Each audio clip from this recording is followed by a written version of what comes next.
Somewhere in a limestone quarry, workers broke through ordinary stone, expecting nothing but ancient sediment. Instead, they found something that shouldn't exist. A metal cube, perfectly smooth, perfectly symmetrical, sealed inside rock, millions of years old. The edges were so precise, so impossibly clean, that modern engineers admitted they couldn't replicate them. And when geologists examined the surrounding layers, they found no cracks, no tunnels, no signs that anyone had ever reached that depth.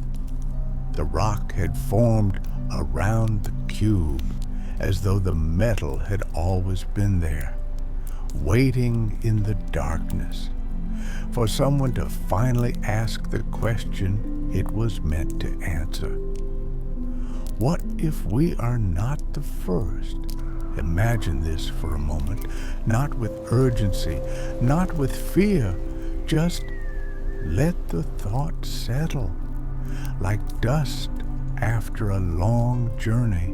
What if 6 civilizations rose before ours, built worlds we can barely imagine, and were erased so completely that only whispers remain? Whispers in stone, whispers in DNA, whispers in the slow, patient rhythm of a planet that remembers, even when we forget.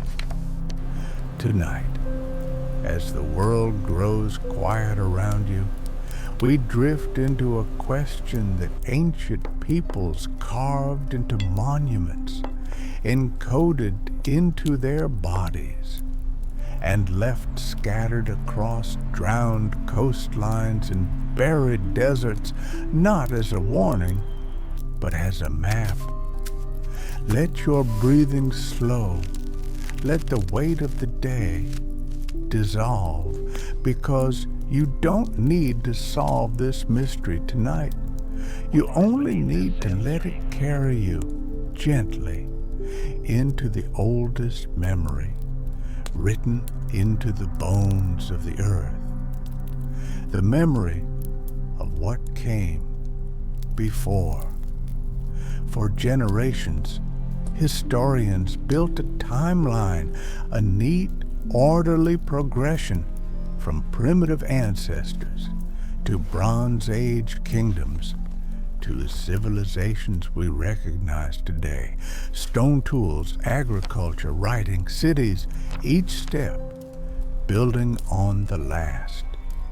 A story of progress, moving in one direction, always forward, always upward. But beneath that timeline, something else was waiting. Small fractures at first, anomalies dismissed as contamination, ruins in places they shouldn't be, artifacts dated to impossible eras. One ruin could be explained away, one object could be mislabeled. But when these impossibilities began appearing everywhere, in deserts, in mountains, on ocean floors, the fractures widened and the timeline began to crack. It wasn't one discovery that shattered our understanding. It was 1,000 small ones, each one pulling at a different thread until the entire fabric started to come apart, revealing something beneath, something older, something that felt less like the beginning and more like the middle, as though human history didn't start where we thought it did, as though we had stepped into a story already in progress, a story that had been told 6 times before. If your thoughts are beginning to drift now, that's exactly right. You don't need to hold on to every detail. Just let the images form softly, like shadows cast by firelight. The metal cube wasn't alone. Within months, similar objects began surfacing. A brass bell, embedded in coal formed from plants older than any human ancestor, an iron hammer with a handle fossilized into stone, dated back hundreds of millions of years, a spark plug-like device locked inside volcanic ash from an era before mammals walked the earth. Each discovery appeared in untouched geological layers, sealed away, as though hidden deliberately, as though someone or something wanted these objects preserved through whatever catastrophe was coming. And then came the strangest part. The disappearances. Reports would circulate. Photographs would appear. Research teams would prepare announcements. And then silence. Files corrupted. Photos blurred. Access revoked. The artifacts didn't just vanish. They were removed quietly, efficiently, as though someone knew exactly where they would appear and exactly when to erase them.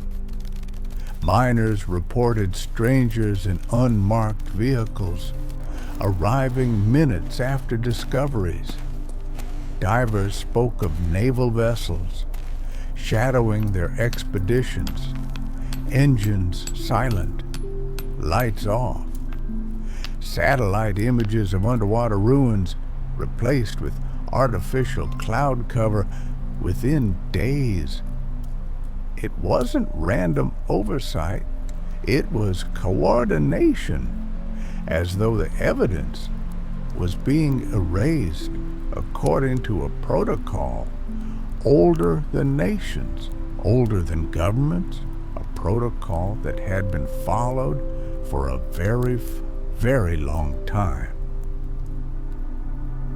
You can let that thought rest now, like a stone sinking into still water. There's no urgency here, just let it settle. But some things cannot be erased, because the ancient world didn't just leave artifacts in stone, they left them in us. Deep within the human genome, geneticists found something unexpected, a cluster of genes that doesn't belong anywhere. On our evolutionary tree, it appears in scattered populations with no shared language, no common ancestry, no historical connection. Mountain communities in India, isolated tribes in Southeast Asia, the furthest reaches of Australia, the Basque people of Western Europe, groups separated by oceans, by millennia, by everything that should make them different. And yet, they carry the same genetic signature, a signature so old it predates human separation itself, a signature that should not exist unless it came from a population lost long before recorded time. And here is where it becomes deeply strange. This cluster doesn't behave like an ordinary mutation. It behaves like an inheritance, something passed intentionally across ages through survivors of a world erased When researchers tested carriers of this lineage, they discovered something remarkable. These individuals showed enhanced resistance to low oxygen environments. Their muscle fibers recovered faster under severe stress.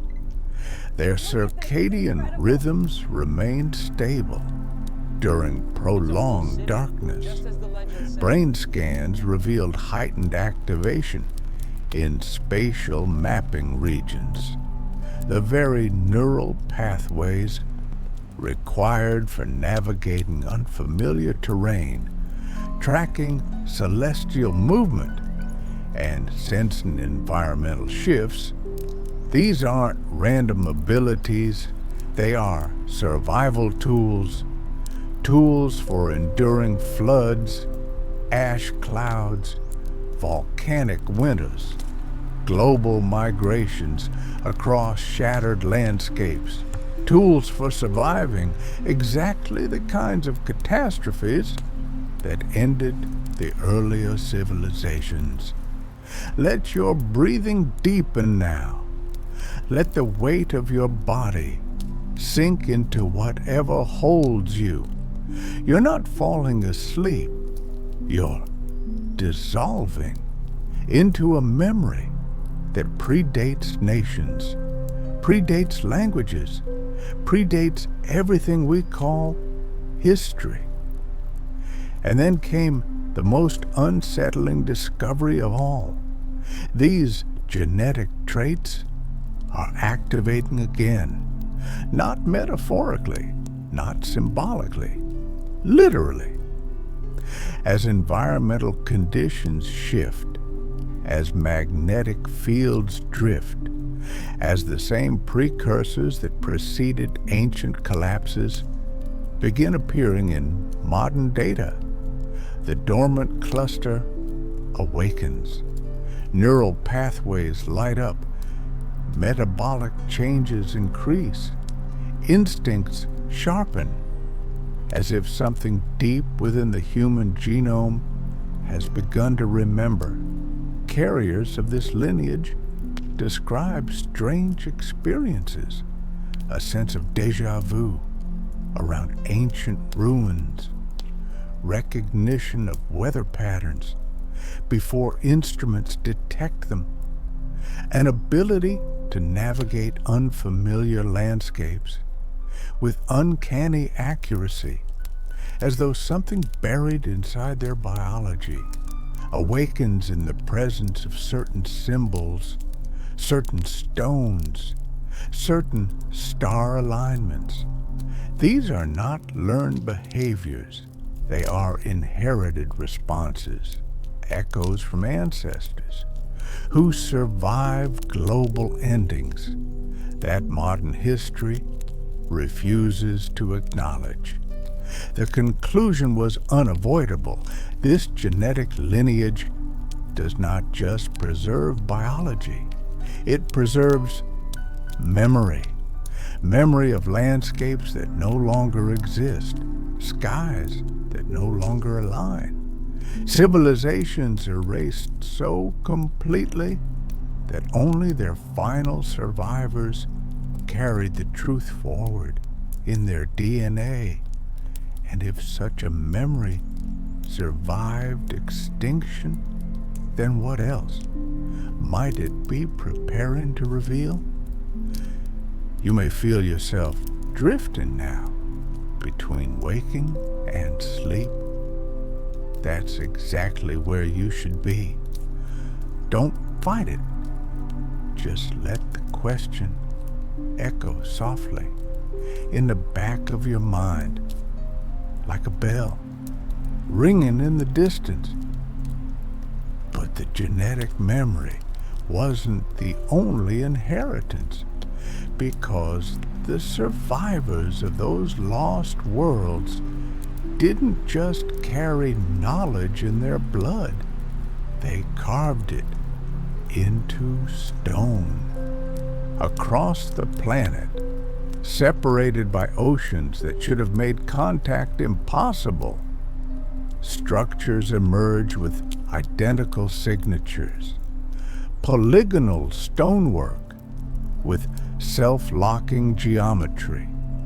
Triangular relief cuts, absorbing seismic pressure.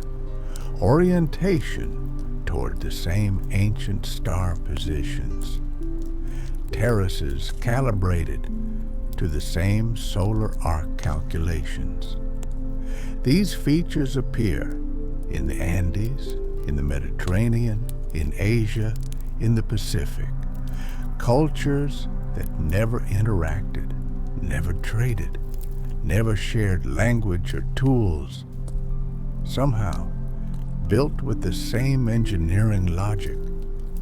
The deeper archaeologists excavate, the stranger it becomes, because the oldest construction is the most advanced. Deep foundations carved with laser-like precision, internal chambers aligned to celestial markers, joints so tight that even air cannot pass through.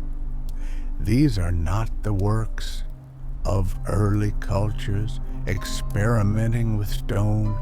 These are the fingerprints of builders who inherited knowledge so complete it needed no evolution. And when engineers study these foundations, the impossibilities multiply.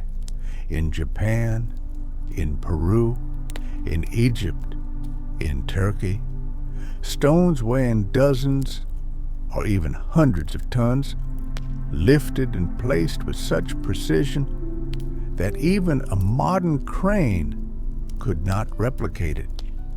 Some blocks interlock, with internal joints so complex they resemble three-dimensional puzzles carved with millimetric accuracy.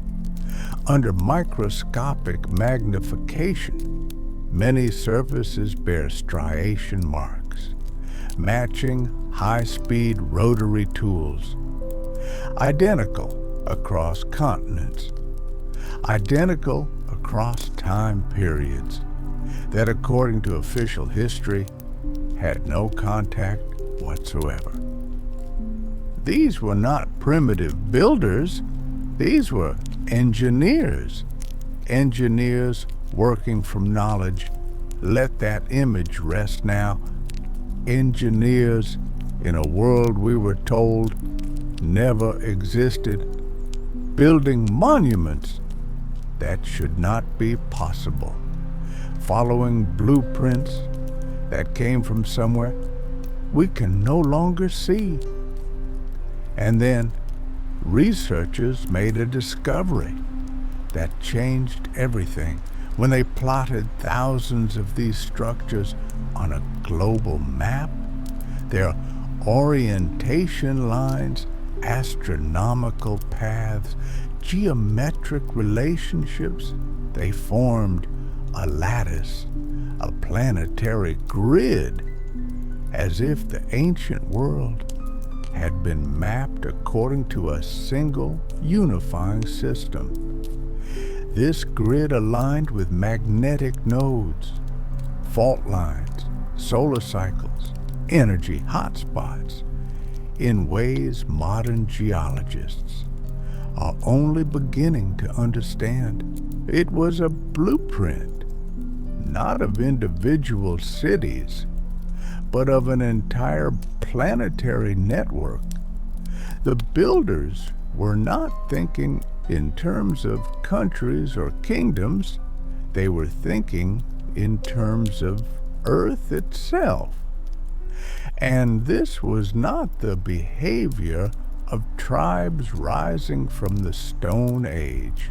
This was the behavior of a civilization that understood global systems, because they had survived global collapse. Even more unsettling is what lies between the nodes of this grid, in the deep ocean, in deserts, beneath ice sheets, beneath jungles. Scanning technology reveal structure after structure, buried, drowned, shattered by ancient cataclysm. Cities arranged in spirals, towers aligned to vanished equinoxes, harbors built for coastlines that no longer exist. When these ruins are added to the grid, a nearly complete map of a forgotten civilization emerges, one that spanned continents before the seas rose, before desert formed, before ice retreated. It is the missing picture of a world far older and far more advanced than ours. And the realization becomes unavoidable.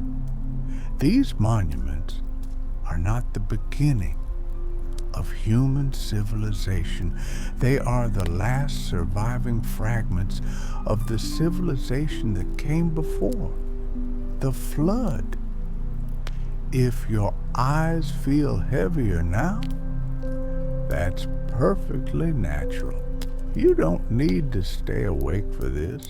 The story will continue, whether you're listening closely or drifting in and out. It doesn't mind. It's been waiting 12,000 years. It can wait a little longer. Long before the continents took their modern shape, long before the seas rose to swallow the coastlines, Sundaland stretched across what is now Indonesia, Malaysia, and parts of Southeast Asia, a massive, fertile world that existed during the last glacial era. Ancient river systems, still visible on the ocean floor, reveal a landscape perfect for early civilization: wide plains, abundant water, endless coastline, stable climate. Sonar mapping shows former valleys carved with unnatural straight lines, terraces shaped into geometric patterns, channels that resemble engineered waterways rather than natural formations. If any early culture had the means to flourish, to organize, to build, it was Sundaland, a world erased when rising seas consumed its cities in a single catastrophic pulse of meltwater. And yet its memory echoes in myths across Asia, stories of kingdoms lost overnight beneath a roaring incoming wall of water. Even more compelling are the symbols found in cave shelters throughout the region. Star maps etched in stone match constellations as they appeared more than 12,000 years ago. Spirals, grids, interlocking geometries mirror the patterns found in megalithic ruins thousands of miles away. These markings do not belong to isolated tribes. They belong to a unified culture with advanced knowledge of astronomy, geometry, and coastal engineering. And when researchers compare these patterns with the global monument grid, everything aligns. Sundaland wasn't just a lost land mass. It was one of the central hubs of the ancient world. A hub swallowed so completely that only the ocean floor remembers it. You can let your mind wander now. Let the images blur at the edges. Drowned cities beneath dark water, streets no one has walked in 12,000 years. Temples aligned to stars that no longer shine in the same positions. Today, the Sahara is a wasteland of heat and silence, but for thousands of years, it was a lush world of lakes, rivers, forests, thriving ecosystems. Satellite imaging reveals ancient shorelines spanning hundreds of miles, and beneath the dunes lie structures far too geometric to be natural, buried rectangles, circular foundations, long corridors swallowed by sand. Rock art depicts boats cutting through deep water, cities buzzing with life, gatherings that resemble organized society rather than scattered nomadic tribes. The Sahara was not a desert. During the age of the ancient builders, it was a cradle of civilization, a world capable of monumental architecture, maritime trade, and cross-continental influence. But when the rain stopped and the climate shifted abruptly, the empire collapsed, leaving its ruins entombed beneath mountains of drifting sand. More disturbing is how these buried structures align with the global grid. Their positions match energy nodes shared by monuments on distant continents. Their geometry mirrors the same golden ratios encoded in the DNA cluster. Their astronomical orientations point toward celestial cycles identical to those seen in underwater ruins. It is almost as if the Sahara civilization was once connected to a global network, a network destined to be erased when the world shifted. Let everything soften now. Let the sand cover the cities. Let the wind erase the footprints. Let the past become a whisper so faint you can barely hear it. Between Siberia and Alaska once stretched a vast temperate grassland known as Beringia, a world of rivers, megafauna, and thriving human populations. Far from being a barren ice bridge, Beringia was a homeland. Stable temperatures, abundant food, geological features ideal for settlement. Recent satellite imaging reveals patterns beneath the tundra that resemble ancient field divisions, circular meeting structures, long straight roads carved into the earth. In melting permafrost, hunters have uncovered tools far more advanced than expected for the region, including composite blades and carved markers aligned to northern star paths. These discoveries suggest Beringia wasn't merely a migration route, it was a civilization adapted to cold, darkness, and extreme conditions.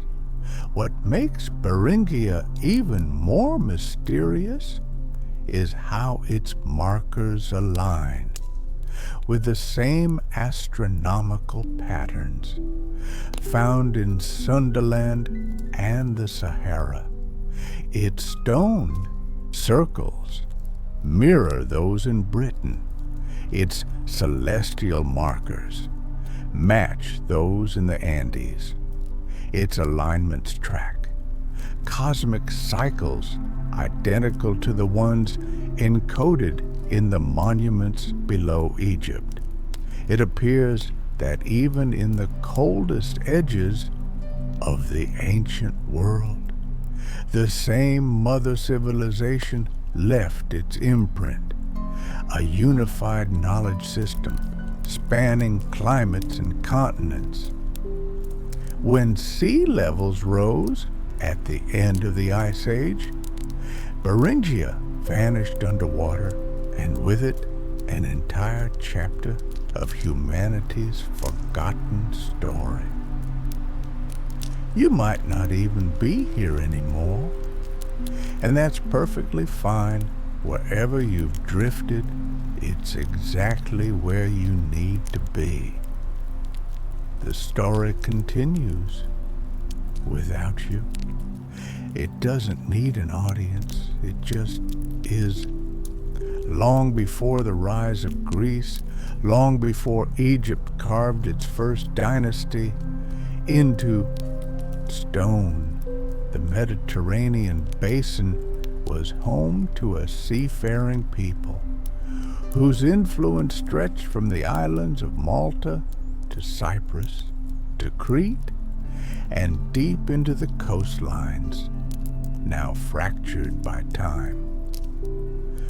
What survives of them is fragmented, megalithic temples aligned with the solstices, harbor structures engineered with astonishing precision, stone chambers whose acoustics resemble modern resonant architecture.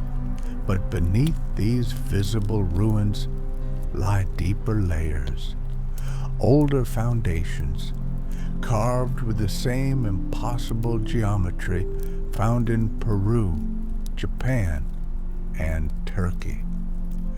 These people were not early islanders, fumbling through navigation. They were navigators of a world that no longer exists. Sailors who mapped coastlines, swallowed by rising seas, builders whose designs suggest an understanding of mathematics far beyond their era. Their ports were built not for local travel, but for a network that stretched far beyond the Mediterranean. What truly stuns archaeologists is the consistency of their symbols, spirals, trilithons, solar wheels, markings that appear in Sunderland caves, Saharan stones, and Beringian artifacts. It is as if the Mediterranean builders carried a memory with them, a memory from a homeland lost before the flood, and rebuilt fragments of it wherever they traveled. Some temples appear to replicate constellations as the sky looked 12,000 years ago. Others align with magnetic anomalies beneath the sea, and when sonar scans map the seafloor, they reveal what appear to be entire drowned ports, arranged in grids matching the planetary network. The more we uncover, the clearer the truth becomes. This civilization was not isolated. It was a bridge between worlds, a surviving branch of something far older. Let your breathing slow even more now. So slow, you barely notice it. In, out, like waves lapping against an ancient shore. Across Sunderland, the Sahara, Beringia, and the Mediterranean, a chilling picture begins to assemble. These weren't scattered cultures rising independently.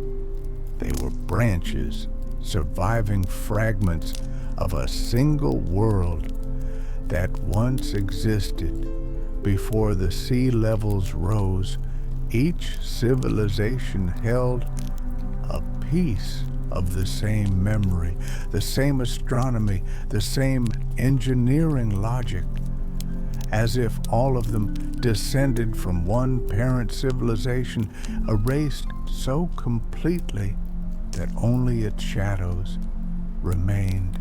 Their myths speak of the world before, of a bright age, of a time when the oceans rested far lower, and when knowledge was shared across continents now separated by vast water. But the most haunting pattern is not their rise, it is their timing. Every one of these civilizations flourished right before a sudden global upheaval, a moment when the earth changed so fast that entire cultures vanished in weeks, not centuries. The survivors carried fragments forward, but the knowledge shattered. And now, through geological records, sonar imaging, genetic memory, and star alignment, those fragments are beginning to reassemble. The drowned ports, the buried cities, the vanished empires, all point to a civilization older than any known structure on Earth, a sixth world that rose high enough to leave its blueprint everywhere and fell so violently that even its ruins seem afraid to speak. You may drift in and out now, and that's perfectly fine. The story continues, whether you hear every word or not. It's patient. It's been waiting so long. The first sign that these civilizations didn't fade slowly came from the geological record. Ice cores from opposite ends of the world record the same sudden climate shocks, moments where temperatures plunged or soared within a single decade. Ocean sediments show layers of ash and microglass from impacts so violent they left chemical fingerprints in the atmosphere. Tree rings, frozen floodplains, abandoned shorelines all echo the same rhythm, a rhythm of destruction repeating over tens of thousands of years. It is as if the planet breathes in cycles, long stretches of calm, followed by abrupt and devastating exhalations. And the most disturbing part is not that these events happened, but that the timing between them is almost perfectly consistent, like the ticking of a cosmic clock. We never realized we were living inside. When researchers analyzed the collapse signatures, a terrifying rhythm emerged. Each lost civilization faced the same four forces, not once, but cyclically, like movements of a planetary symphony.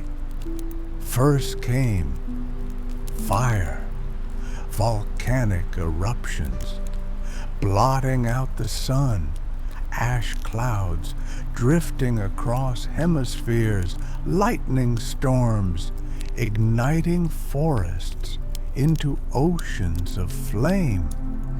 Then came water, glacial lakes bursting, coastlines drowning beneath sudden sea level rise, entire archipelagos vanishing beneath roaring waves.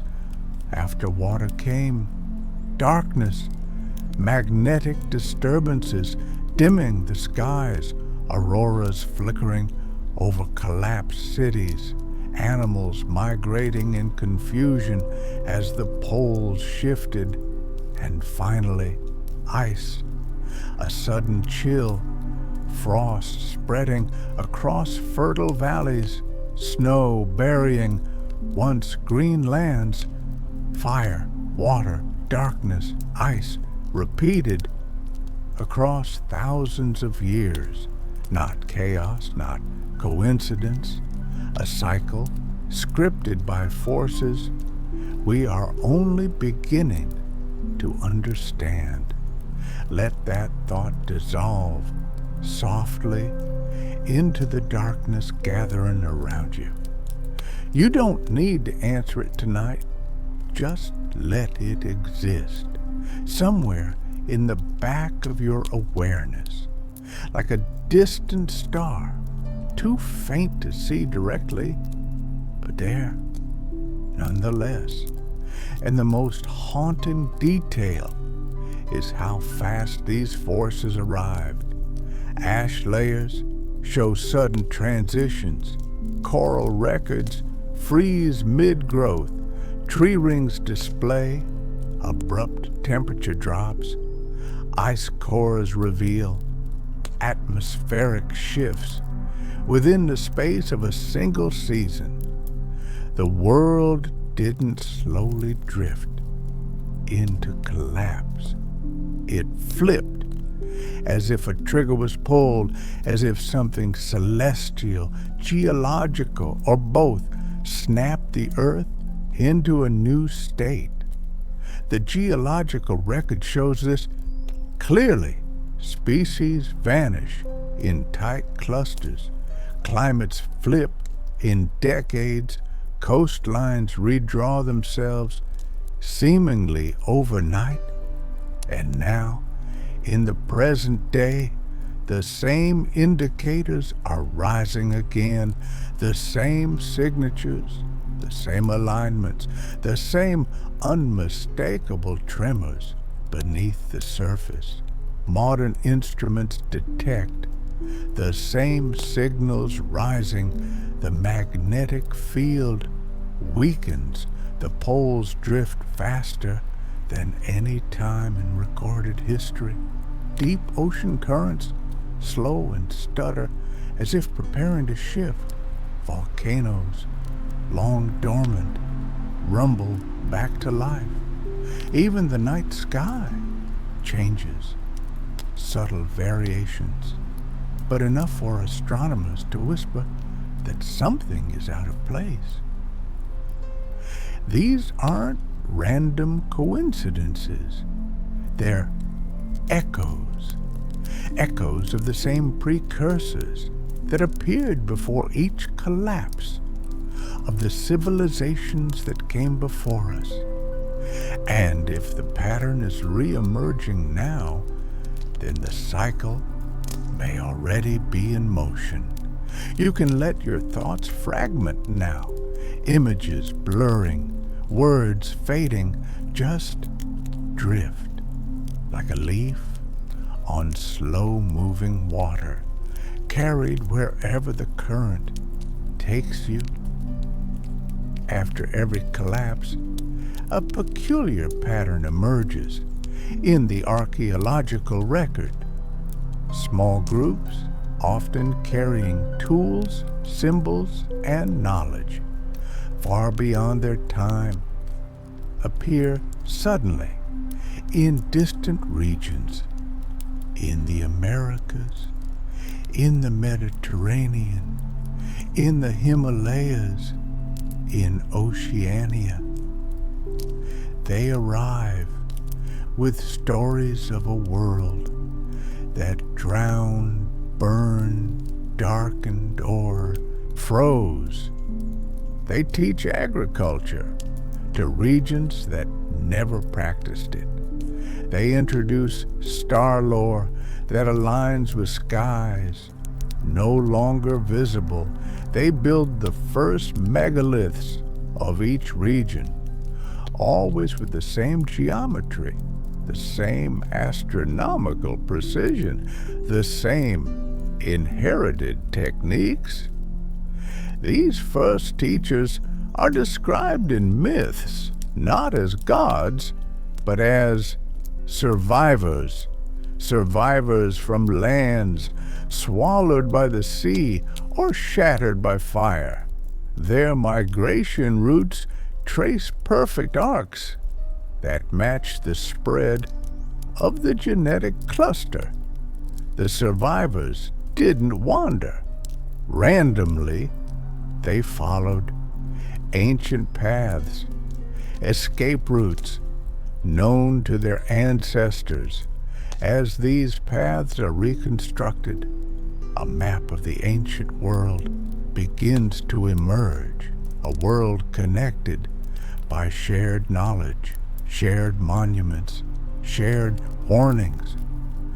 The survivors carried fragments of a lost blueprint across continents, rebuilding small echoes of a civilization erased by the cycle.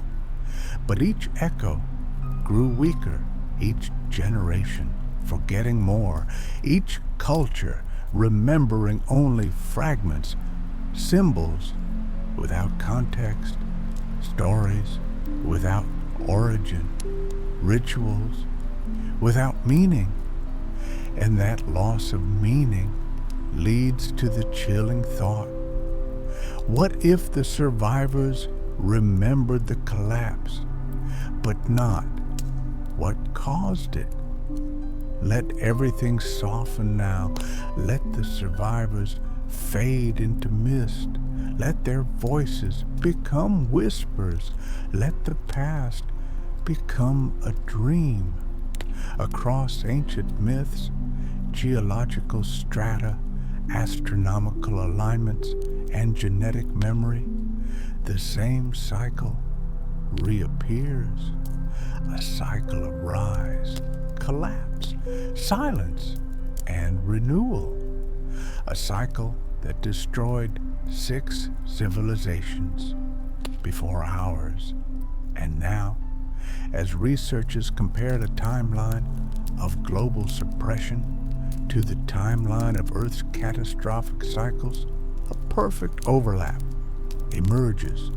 Every time the cycle begins to return, the erasures intensify, as if the truth is too dangerous to face, as if knowing the pattern would change how humanity responds to it.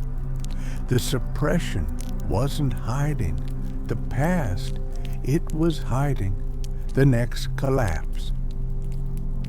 And now, with magnetic drift accelerating, with ancient star alignments matching once more, with monuments and DNA awakening simultaneously, the pattern is repeating itself. The same warnings, the same anomalies, the same precursors, the same silence before the storm. Humanity stands once again at the threshold. The ancient world tried to prepare us for what they encoded in stone, in monuments, in memory, and in us was never meant to be forgotten. Yet for thousands of years, the cycle repeated without interruption. Civilizations rose, reached their golden age, and collapsed just as swiftly. But hidden in the geological layers of each fall, researchers found something unexpected.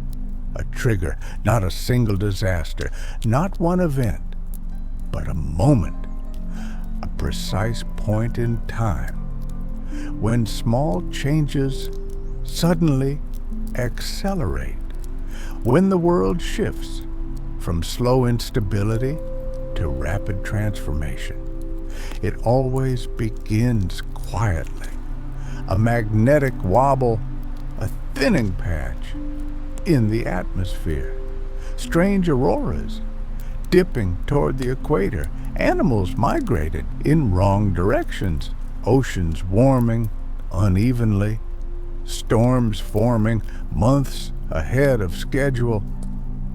Then, all at once, the planet crosses a threshold. The ancient builders carved this moment as a symbol, a spiral collapsing into itself. Modern scientists call it a tipping point, but the ancient world understood it as something deeper, a pulse.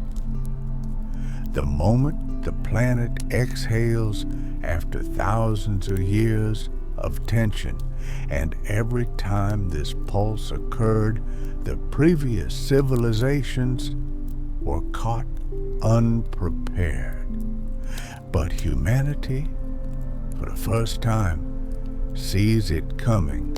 We are watching the world enter the same threshold, the sixth civilization mapped before their fall.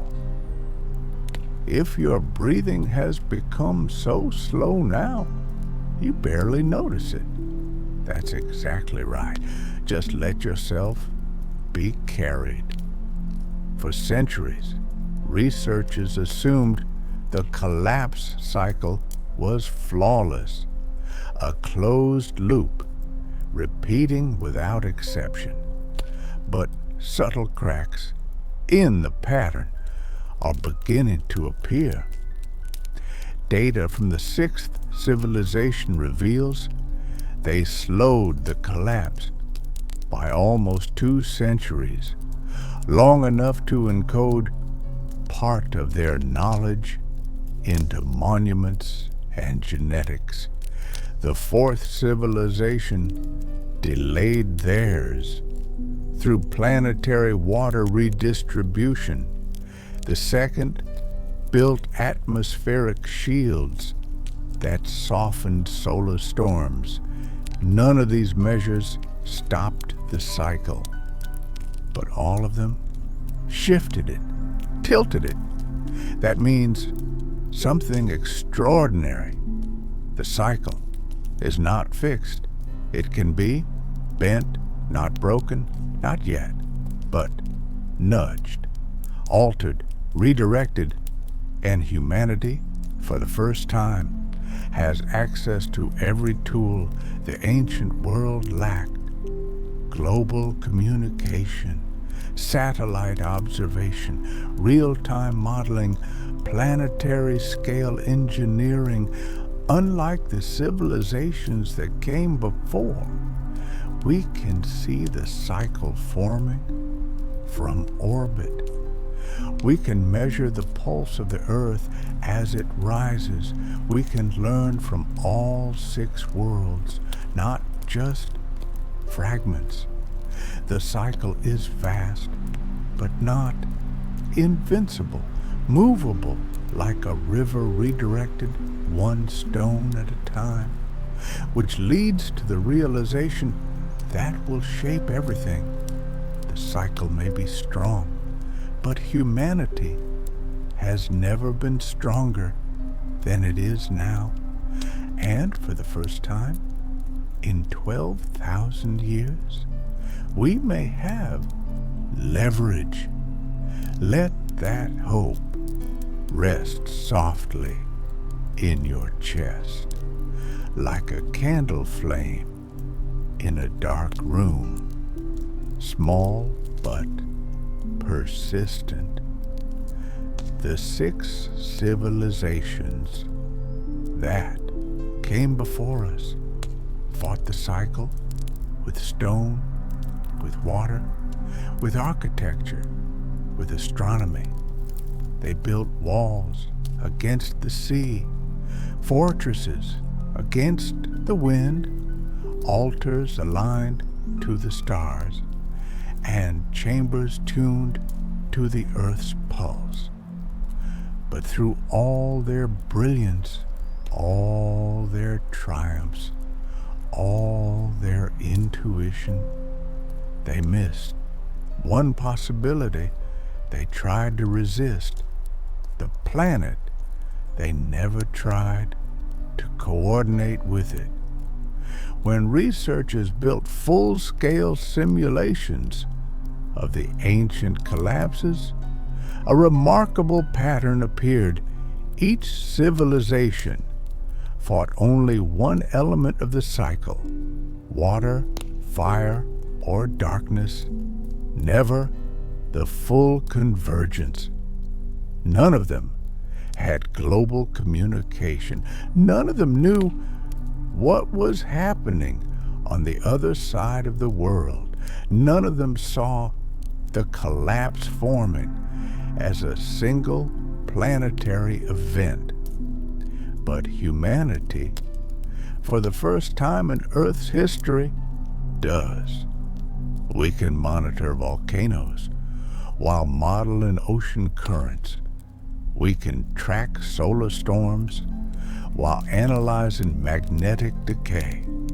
We can simulate collapse before it arrives. Something the ancient world never had and desperately needed now lies in our hands. And that leaves one question echoing through every observatory, every lab, every archaeological site. What happens when the eighth civilization becomes the first to act together? You might not even hear these words anymore, and that's perfectly fine. Just let them float like smoke, rising, dissolving, becoming part of the darkness around you. Across the modern world, a strange synchronization begins to unfold. Nations compete, yet research converges. Cultures differ, yet innovations mirror each other. Technologies emerge in parallel, as though guided by an unseen rhythm. Engineers in Japan develop systems identical to prototypes in Brazil. Energy grids in Europe resonate with the same frequencies measured at ancient megalithic sites. Even urban planning begins to echo patterns lost 12,000 years ago. Spirals, radial lines, geometric hubs. Humanity is preparing without realizing. It is preparing as if some quiet signal in the world or within us is pushing civilization toward a design optimized for what comes next. And then the environmental responses begin. Cities unknowingly align themselves with stable tectonic zones. Solar arrays adopt angles matching ancient star maps. Water infrastructure mirrors old flood-resistant layouts. Even agricultural systems drift toward ancestral patterns. Drought-resistant terraces, high-altitude farms, wind-protected valleys. None of this is coordinated. None of it is planned. But the effect is unmistakable. Humanity is shaping itself into the one configuration that survived longest. In the ancient world, not by decision, but by instinct. Let yourself sink deeper now. Your body weightless. Your mind drifting like smoke. You're not falling asleep. You're dissolving. And then comes the realization. Humanity was never meant to avoid. We are the only civilization that has ever reached this moment with the tools to understand the cycle. We are the first to map magnetic drift in real time, the first to monitor solar storms, the first to detect deep ocean current failure, the first to overlay ancient collapsed timelines with modern data streams. We are the first to decode genetic memory, to reconstruct lost monuments, to simulate planetary shocks before they strike. The civilizations before us face the cycle blind. We face it with eyes open, and that alone may change everything.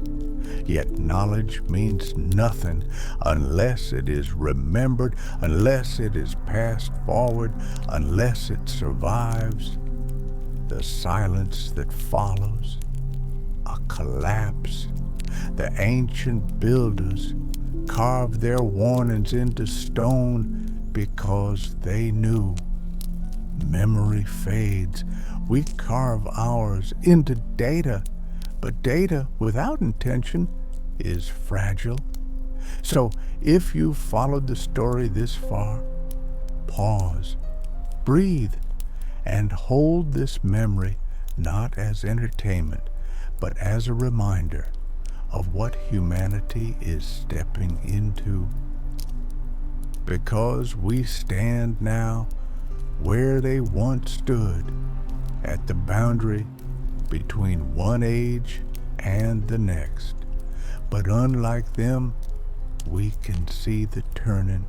We can feel it in the shifting climate, in the restless magnetic field, in the return of ancient auroras dancing across unfamiliar skies, in the way humanity instinctively rebuilds the architecture of a lost world. Each sign whispers the same truth. The eighth civilization is no longer becoming, it already is. When we look back across the ruins, the carvings, the myths, the forgotten cities resting beneath oceans and deserts, one thing becomes unmistakably clear. Humanity has always tried to speak forward to the ones who would live after the silence. Every civilization that rose and fell left behind echoes, fragments, small pieces of truth scattered like stars across the dark. And tonight, in this quiet moment, we gather those fragments into a single story. A story not of fear, but of memory, not of doom, but of continuity. The ancients were not warning us to be afraid. They were urging us to remember, because something within us, something older than language, older than nations, older than history, recognizes these patterns instinctively. A feeling in the chest when the sky glows, a strange color, a whisper of familiarity. When we stand before monuments aligned to forgotten stars, a sense of returning rather than discovering. It is the same feeling carried by the survivors of each collapsed world. The knowledge that we are part of a story much longer than a single lifetime, and much bigger than a single world. A story still unfolding. As the eighth civilization awakens, Another realization settles gently into place. We are not the first to ask these questions. We are not the first to look up at a trembling sky or to feel tectonic murmurs through the ground, or to notice strange instincts rising like old songs remembered after centuries of silence. The civilizations that came before us walked the same path. They wondered, they feared, they hoped. And when their final moments arrived, they left behind clues so the next world would not have to wander in darkness. In this way, we were never truly alone. Their hands shaped the stones beneath our feet. Their voices echo in the myths we still tell our children. Their memory lives in our DNA, coded like a message smuggled through time. And every time we decode a symbol or align a monument or measure the pulse of the earth, we are answering them quietly across thousands of years. We are the response they prayed some future civilization would one day give. And now, in our age, the conversation between past and present finally continues. You can let everything dissolve now. Let the weight of these ancient stones, these impossible numbers, these voices from clay, all fade into gentle darkness. You've traveled far enough for one night. The rest can wait. It will still be there when you wake. Or perhaps it won't. Perhaps it only exists in this liminal space between knowing and not knowing, between sleeping and waking, between then and now. Tonight, we explored the forgotten worlds that came before ours, the civilizations that rose, flourished, and fell beneath cycles, older than memory.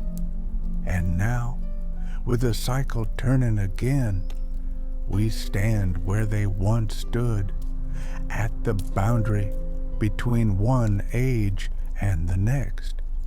But unlike them, we can see the turning, we can feel it in the shifting climate, in the restless magnetic field, in the return of ancient auroras dancing across unfamiliar skies, in the way humanity instinctively rebuilds the architecture of a lost world. Each sign whispers the same truth.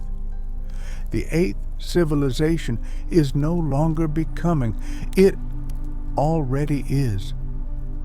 And perhaps that is why so many people today feel a strange mixture of dread and hope. Dread because the earth is stirring. Hope because we are awakening with it. This moment right now is the hinge on which the next 12,000 years will turn. A moment not of fear, but of clarity. The ancients could not choose their ending, but we can choose our beginning. If there was ever a time to look inward and outward at once, to remember who we were and decide who we will become, that time is now. And so, as this journey comes to a close, remember that stories like these were never meant to end. They were meant to continue from one voice to the next, across generations. The ancient civilizations carved their warnings into stone because they knew that memory fades, but stories endure. And tonight, you carried their memory a little further. You allowed their voices, distant, trembling, half erased, to be heard again. And somewhere in the quiet space between your heartbeat and the hum of the world, the old echoes settle, not as fear, not as prophecy, but as understanding. Rest now in that understanding. Let it hold you softly, like water, like silence, like the space between stars. In the end, everything comes down to a single ancient question, a question carved into monuments, woven into myths, hidden within DNA, and whispered across 12,000 years of silence. Can a civilization survive the cycle by understanding it instead of fearing it? No world before ours ever had the means to attempt it. No world before ours ever saw the collapse in advance. No world before ours carried the full memory of 6 fallen ages. But we do. We are the first civilization with the tools, the knowledge, the patterns, and the warning signs aligned in front of us like the final pages of a long-lost manuscript. The ancients left us the map, the cycle, left us the timing, and the planet, now trembling beneath magnetic currents and shifting skies, is giving us the moment. What we do with that moment decides everything, but knowledge means nothing unless it survives, unless it is passed forward, unless it endures the silence that follows collapse. The ancient builders knew this. That's why they encoded their warnings not just in stone, but in blood, in the genetic memory that awakens when the cycle returns, in the monuments that align with stars they knew would shift, in the planetary grid that connects continents they knew would separate. They were speaking across time itself to us. And now we must decide what our response will be. Let that question rest softly, like a seed planted in fertile soil, not demanding an answer, just waiting patiently for the moment when it's ready to grow. If you dream tonight of ancient cities rising from river mud, of ziggurats climbing toward forgotten skies, of rulers whose names stretch back beyond memory, know that you're not alone. The Sumerians dreamed of the same things. The builders of Sunderland dreamed them. The survivors of the Sahara Empire carried them through endless sand. The navigators of Beringia whispered them beneath northern lights, under these same stars, asking the same questions. We still cannot answer. What came before? Who built this world? we inherited, and when they left, what did they take with them that we've been trying to remember ever since?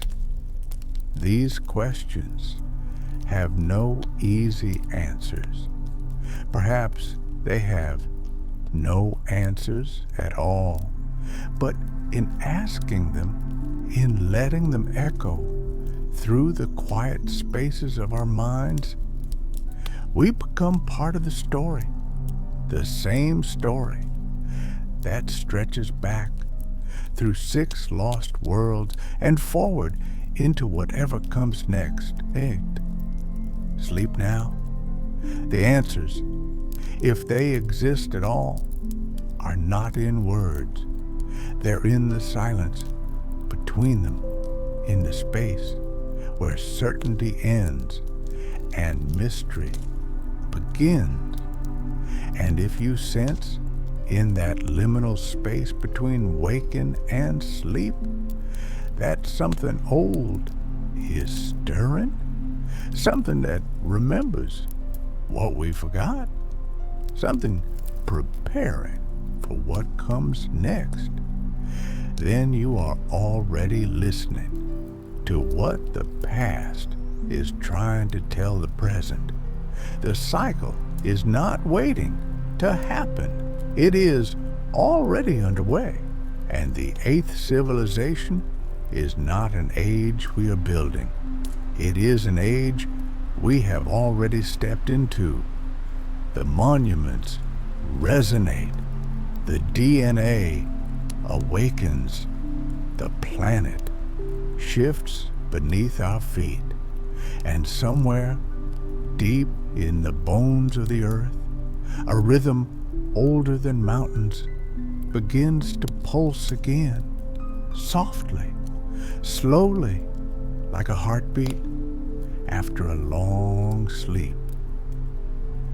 And we, standing at the edge of everything that has ever been and everything that might yet come, we are the ones the ancient world prepared for, the ones who would remember, the ones who would carry the story forward, the ones who would stand where 6 civilizations fell and ask the only question that matters: can we be the first to break the cycle?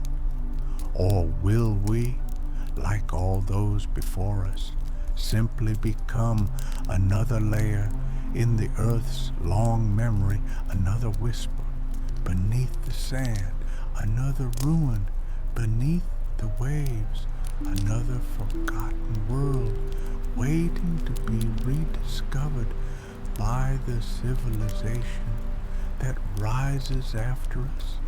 That question belongs to all of us, not to answer tonight, but to carry gently into whatever tomorrow brings. Let everything soften now. Let the monuments fade into mist. Let the genetic memory return to sleep. Let the drowned cities sink deeper into dark water.